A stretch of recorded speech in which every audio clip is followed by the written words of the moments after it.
마태복음 8장 23절에서 34절입니다. 성경의 데가볼리라고 알려진 데카폴리스는 헬레니즘 문화의 영향을 받은 그리스 로마 양식의 도시들입니다. 이곳은 주로 유대인들이 거주하는 지역과는 달리 이방인들이 많이 살고 또 로마의 정치적 문화적 영향력이 강했던 곳이었습니다.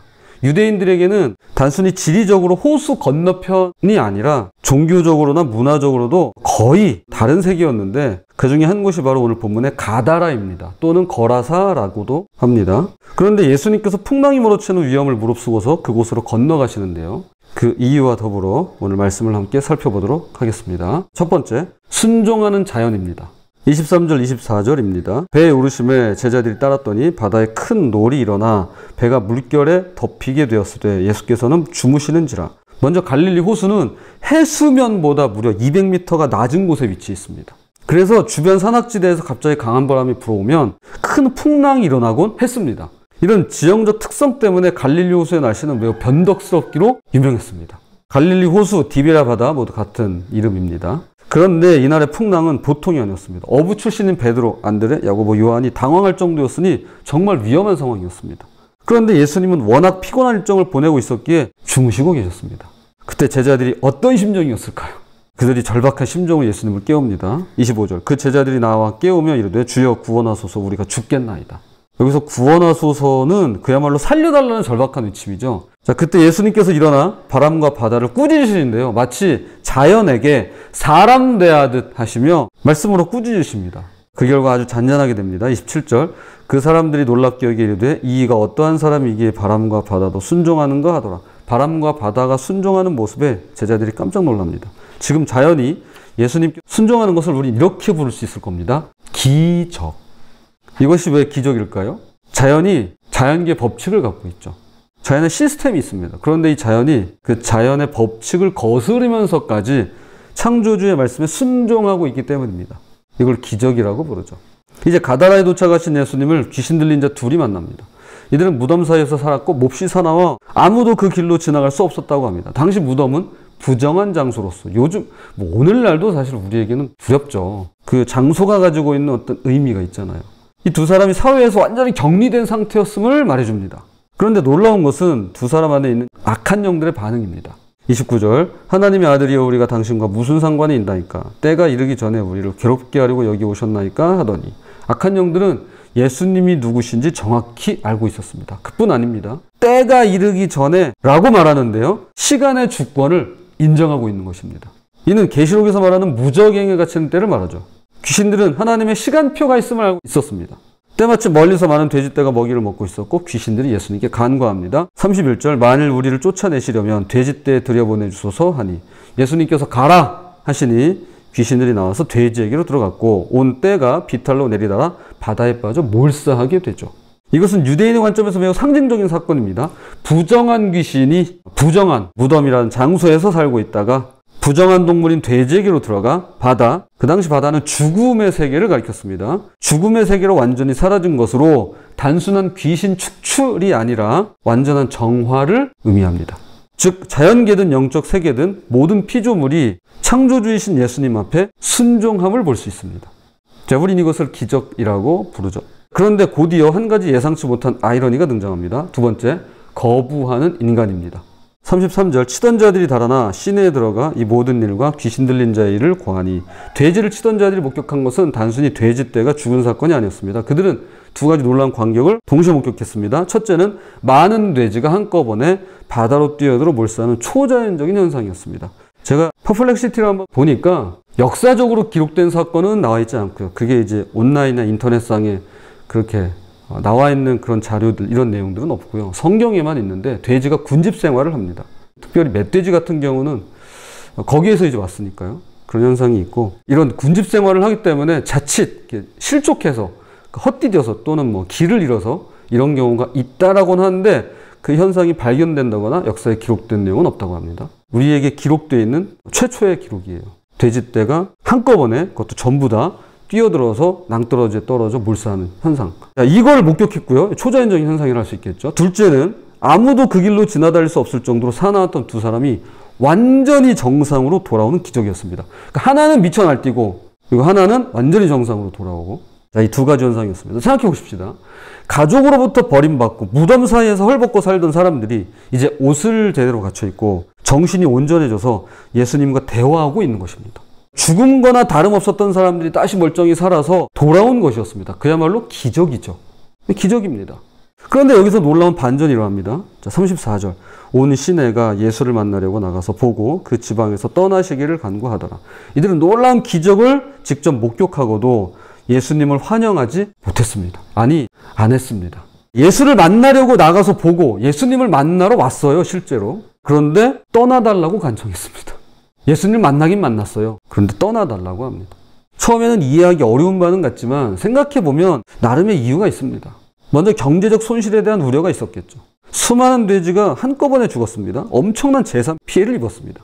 또 그러지 말라는 법이 없죠. 예수님이 이 지역에 계속 계시다가는 또 무슨 사달이 일어날지 모르는 거예요.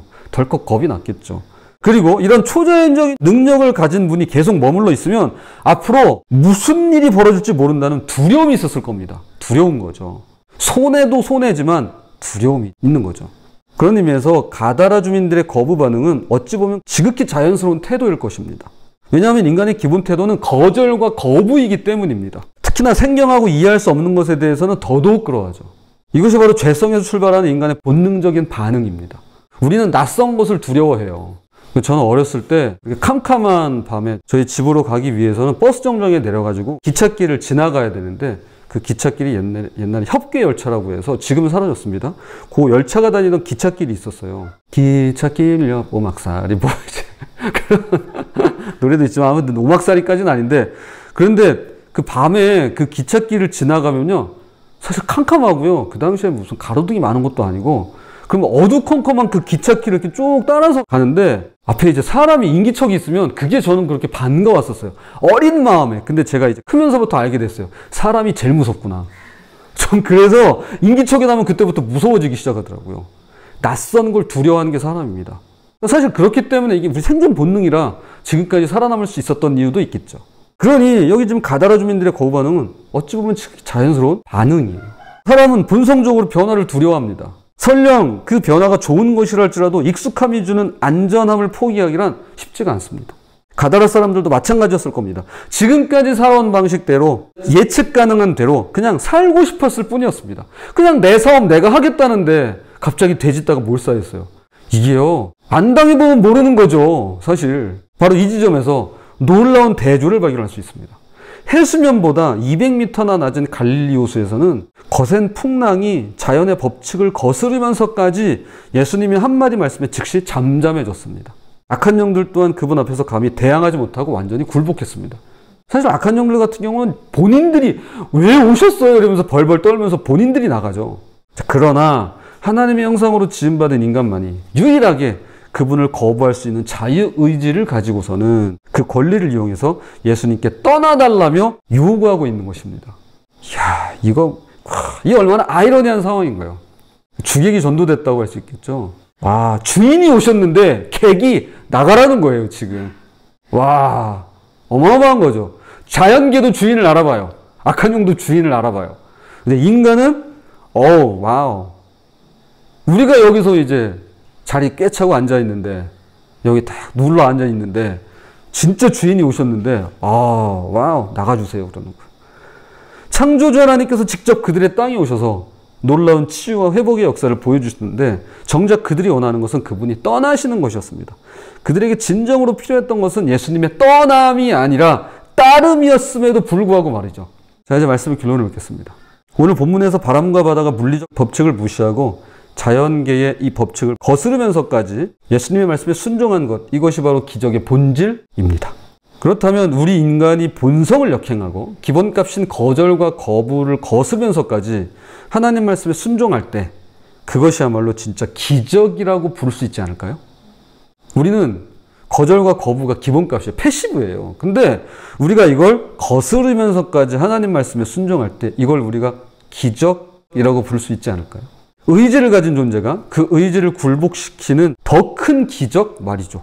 일단 거절과 거부가 기본값인 우리가 순종을 선택할 때 그것이 곧 하나님의 능력이 나타날 수 있는 기적이라는 것입니다. 로또에 당첨되는 것만이 기적이 아니라 신비한 현상과 어떤 한계를 뛰어넘는 사건만이 기적이 아니라 주님 말씀에 순종하는 것이 바로 기적인 것이죠. 이게 진짜 기적인 거죠. 여기 나와 있는 것이 기적이고 아침에 일어나셔가지고 굳이 졸린 눈을 비비고 제가 일어나가지고 제일 힘든 것 중에 하나가 뭐냐면 눈곱이 자꾸 끼는 거예요.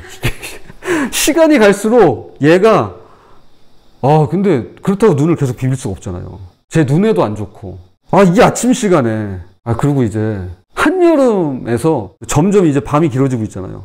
그러니까 이제 나와보면은 어두워요. 그러면 이게 어두울수록 힘들어지거든요. 근데 이게 기적 아니겠습니까? 이게 주님 말씀에 순종하는 게 이게 기적인 겁니다. 새로운 하루를 시작하는 이 아침 우리 자신을 한번 돌아보십시다. 혹시 우리 삶 어느 영역에선가 주님을 따르기보다는 주님이 떠나기를 바라고 있진 않을까요? 따르기보다는 떠나기를 바라는 거죠. 불편한 변화보다는 익숙한 현상 유지를 원하고 있진 않을까요? 주님의 개입이 우리의 계획을 방해할까 봐 두려워하고 있진 않으신가요? 우리가 그럼에도 불구하고 새로 고침을 통해서 날마다 이 가다라 사람들과는 다른 선택을 해보는 그런 우리가 되었으면 좋겠습니다. 그분을 만나러 왔다면, 예수님을 만나러 왔다면 모셔드려야죠. 떠나주세요. 그게 아니라 그럴 때 순종의 통로를 통해 기적이 찾아올 것입니다. 그게 기적의 시작이라고 저는 보는 것입니다. 부디 바람과 바다도 순종하는 그분의 음성에 순종함으로 날마다 기적을 경험해 살아가는 저와 여러분이 되시기를 주님의 이름으로 부탁을 드립니다.